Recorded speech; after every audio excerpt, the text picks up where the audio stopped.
Iki kaya si Petruk. Nggih kula sinuwun. Iki sapa niki gentho elek ki ngalengka niki. Niki maling julik. Ratune copet.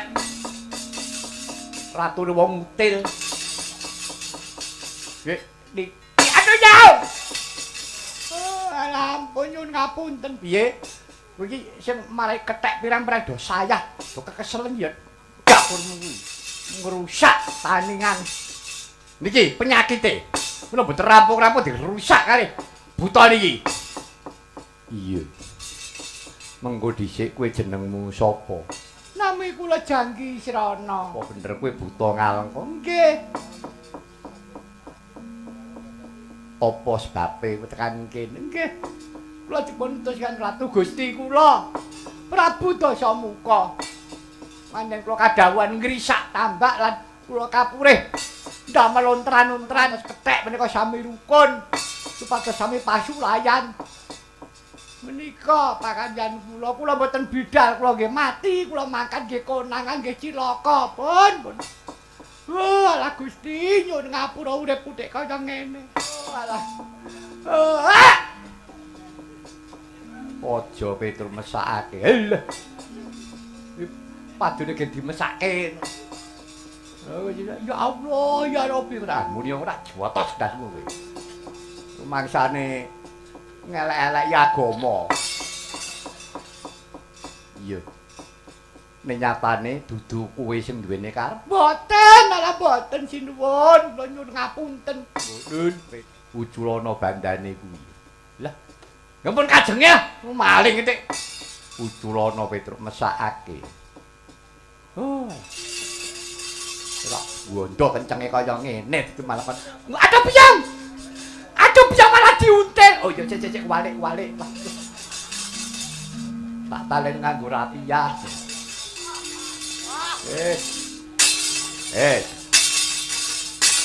Lah rak ngono nggih. Matur nuwun. Janggi Srana, kula wonten dawuh. Mestine wis pirang-pirang dina kowe mlebu ana kene kowe mangan apa? Belas kula mboten nedha. Saestu upamane kowe tak paringi panganan kowe ya gelem. Nggih purun. Purun matur nuwun sanget. Nggih matur nuwun. Petruk, Dun, Janggi Srana kuwi kantinen. Menyang pepungkuran daraku kae wenehna Janggi Srana. Lah, maling niku dingoni. Ora apa-apa Petruk wis karben. Lah. Ana wong arep dikai sego muring. Padune pengen dasmu kuwi cecek kowe kok. Ayo muni. Culek mripatmu kowe kok. Kriyap-kriyip. Gage Petruk mesakake. Nggih. Yo nyamburi. Nggih. Maem. Ya. Anu niki mengke praseman.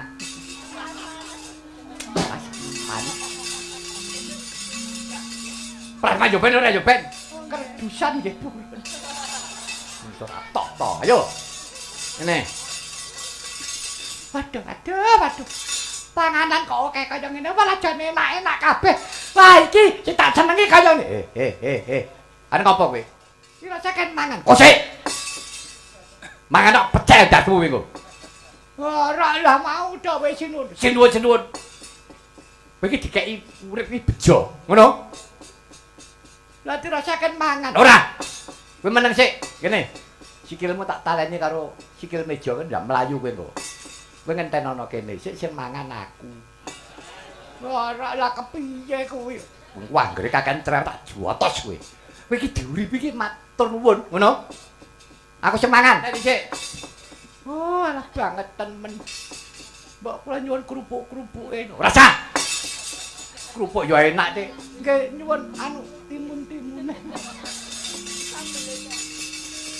Pokoke ngentenono kono. Kowe engko anggere anu apa kuwi nekat awas kowe. Ora pripun wis ngene. Engko iki nggon sabukmu tak sempeti tisu. Tisu niku nggih enak. Ya panganen.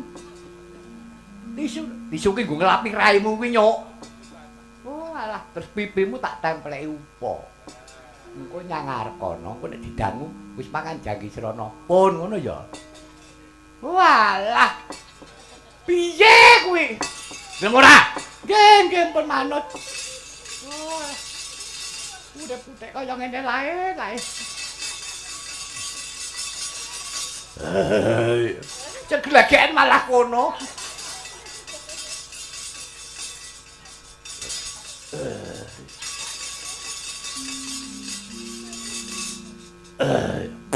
Wah, ngetut kok edan. Anu sorry. Janggi Srana wonten dawuh. Kowe wis mangan. Anu napa niku?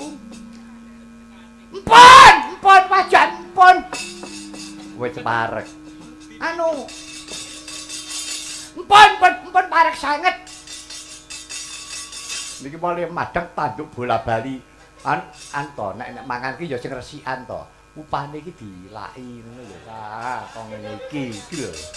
Iki lho tisune iki dijikuk iki nggo nglapi raimu iki lho.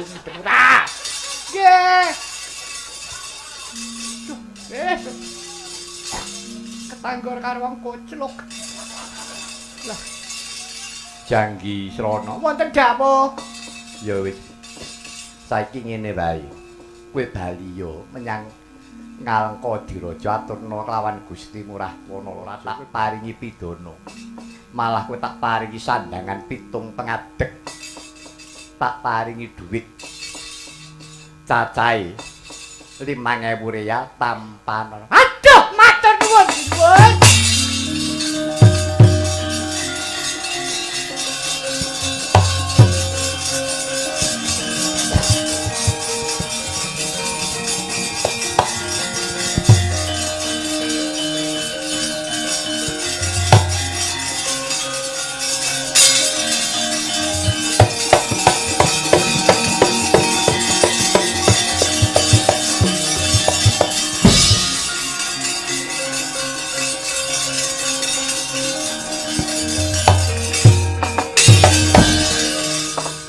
Anu man, wonten dawuh paman. Perintahna karo Wanara Pancawati kabeh. Keparingipun kethek-kethek Pancawati ajarana nyolong. Ajarana maling.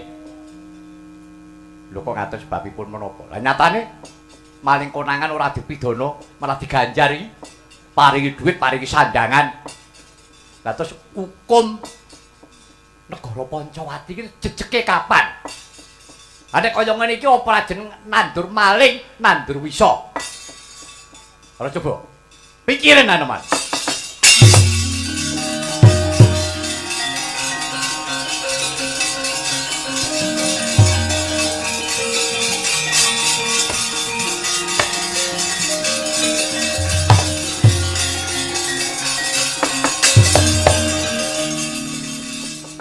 Bareng Kanjeng Sinuwun kegelan atine. Ora paring dawuh. Mergo nglenggana marang kaluputan. Wong maling ora diwene pidana ora dihukum. Malah diganjari cara kendi. Anu man. Wonten timbalan iki gak dawuh, Paman. Manut panemumu piye? Sae. Sae. Anu man, Dun. Wonten dawuh, Wong edan, kok kowe, anggepmu ki piye? Anu man nanti metu. Ngopo? Ngopi agean. Iki lelakon kaya iki, manut kowe piye, Petro? Ayo, manut saka panemumu piye? Panemu pripun? Sinuwun Sri Rama nggone ganjar karo Janggi Srana iki mau. Tumrape sampean pripun? Tumraku kleru. Klerune. Lah saiki maling ora dipidana. Malah diganjar. Lah nek aku Janggi Srana tak pateni ge wis. Mateni Janggi Srana nek pun mati pun urusane bar. Ya ta? Lho lah iya, lah nggih. Mateni Janggi Srana padha karo mateni kodhok. Dikecek pisan modar. Sepine to bagane. Ning beda. Sampeyan kali Sri Rama niku nuwun sewu, penggalihe beda. Bedane piye? Nek Janggi Srana niku nek sampeyan kudu dihukum lha ngoten to. Yo pateni. Ya ngono. Ning nek sinuwun Sri Rama mboten. Janggi Srana ora dipidana, ora dihukum, diparingi sandangan, diparingi dhuwit. Nika mengken ngaleng komedi menyanyi. Ngomong nek karepe Dasamuka. Wah, sinuwun. Kula niku nyolong kula konangan. Kula mboten dipidana niku malah kula disangoni, kula diparingi sandangan. Ha, kaya ngoten niku. Niku Dasamuka raine kaya dileleti telek niku. Nggih. Diwirang-wirangke. Beda kali nek Janggi Srana pateni mati des. Mung entuk Janggi Srana tok. Nggo apa ta manten Janggi Srana? Oh, ngono. Lah iya. Kadani senengane ngejel ora. Oh, iya. Mulane kuwi. Bisa meneh iki takon. Piye penake ngono lho? Iya, Petruk. Iya. Sepira luputku sing gedhe pangapura. Ayo padha-padha. Ya. Cakemmu.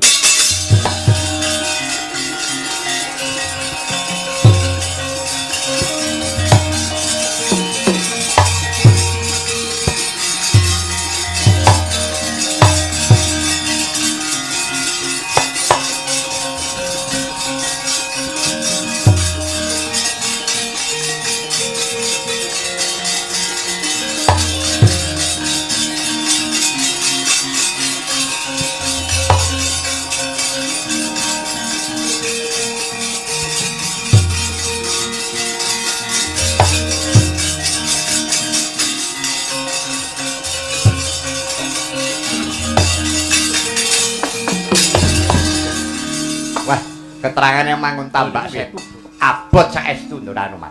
Abote piye? Niki mau maringi setunggal konangan. Jenenge Janggi Srana wau. Iya, terus niki enten kahanan ngelok-eloki. Ngelok-eloki piye? Dadi nun sewu. Wan kanggere enten napa niku cedhake nggen bendungan. Niku banyune mak krembyak. Nek iwak kok gedene semono. Nggih, upamane iwak dene sak monten iku lho nggih, mboten napa-napa. Nek kok ngrusaki tambah. Iya. Nggih. Petruk, coba undangan. Undangan mrene Kapi Rekata. Kapi Rekata kuwi kethek sing sirahe yuyu. Kethek sirahe yuyu. Iya, ken mriki. Iya, oh nggih, nggo. Kapi Rekata. Lah kira niki cahe. Wah, edan. Gua kok dadi tanpa digameli lho. Padake wayang kerdus. Juga mak celemut. Dagur ketek bentuke kaya ngene lho kok njaluk digameli. Adohe sepira to? Nek kira kene tekan ratan gedhe ya karupane. Gur kok kene terus metu rene lho gameli. Oh alah. Kapir kothok. Apa? Dadengan omah. Yo. Kowe iku mari kleru ta. Kowe iso ngambah banyu saged nek pancen iso ngambah banyu coba golek ana sing kira-kira gawe rubeda ki sapa. Cekelen. Nggih, meneh terus katen. Kepareng kowe nyempame.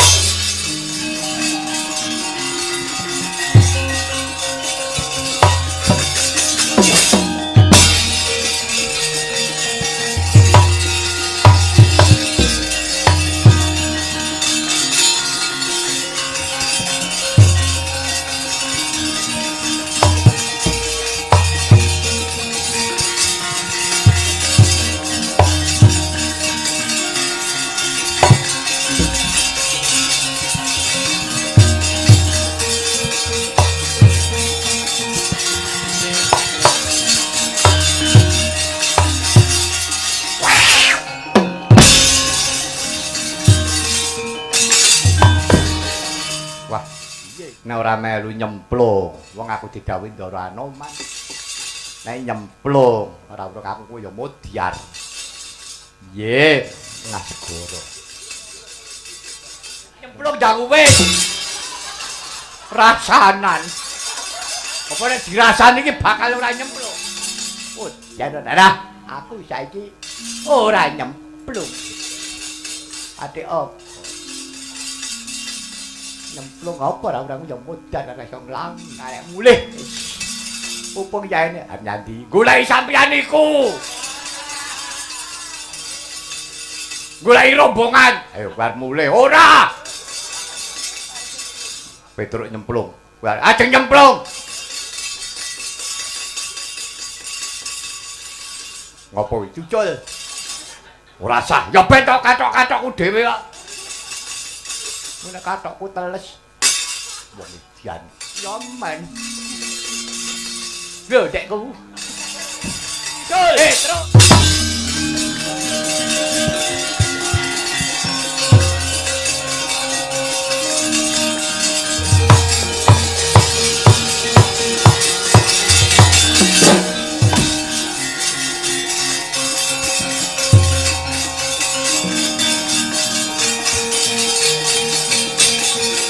Wow! Wow!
Nyoda sang kuru kula yen tanamu tusa sang Sri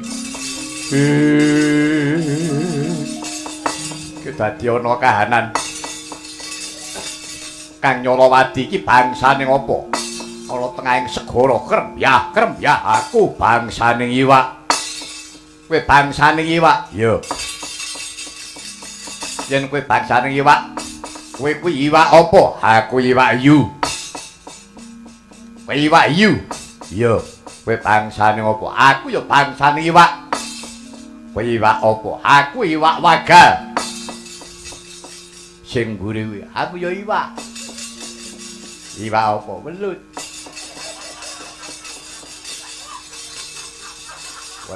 Welut. Sing mburi aku ya iwak. Iwak apa? Iwak abon. Apa?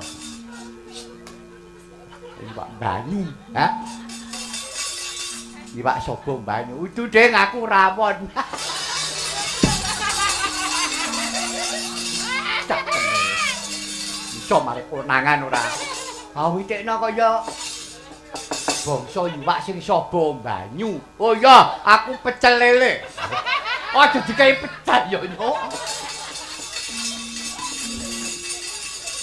Sabab apa kowe ngrusak tambak goro. Ilang pesabanku bareng dibendung karo Rama Wijaya. Pasabanku kurang kopet, aku ora trima. Mula aja ngalang-alang tak rusak. Yen ngrusak, ayo.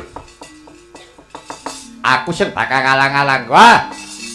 Gedhe mung sak pites ilang nyawamu wis.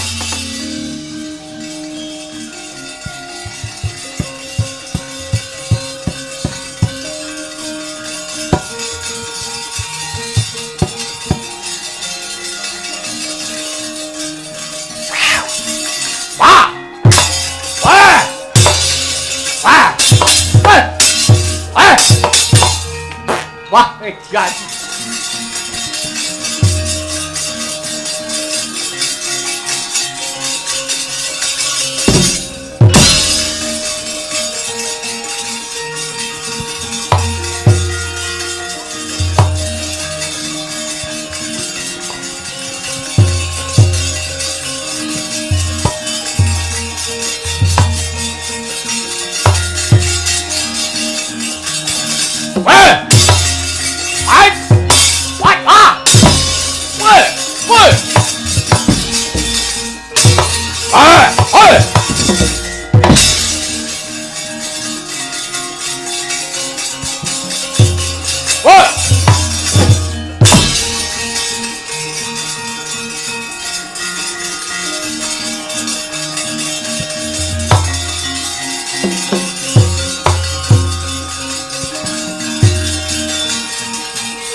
Angling kethek putih kowe biyen sing ngobong ngubrak-abrik negara Ngalengka ora teh dengaring-aring dasar mengkono.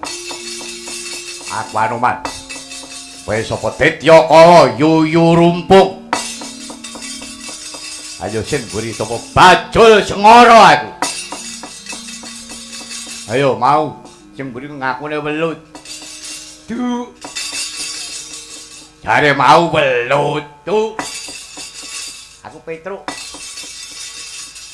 Sing mburi mau jare raponku ngrujuk raimu kuwi apa? Aku ki wonge, aduh mangkane. Aku ora trima. Pesabanku dibendung karo Rama Wijaya. Urang kubet. Mulane ana tak bedah.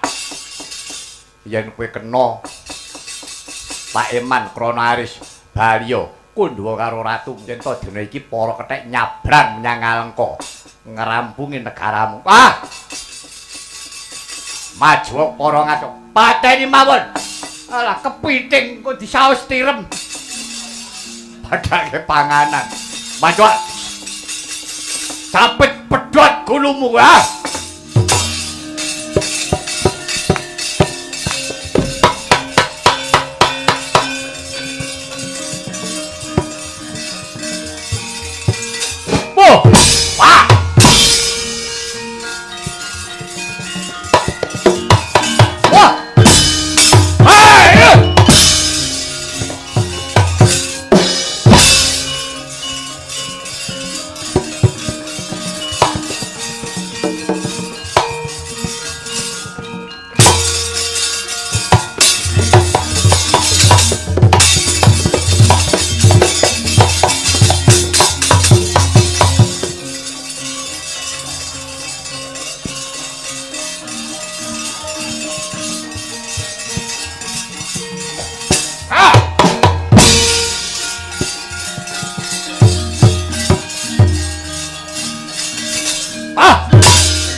Wes gineget mawi capite yuyu rumpuk kaya pedhut-pedhut to eling-eling. Saenoman wanara kang sekti mandraguna nadyan mekatena. Umawi astane Sang Anoman. Sigra nyandak punang capite yuyu rumpuk. Kanan kering sinempa pokah padha sakala pejah kapisanan.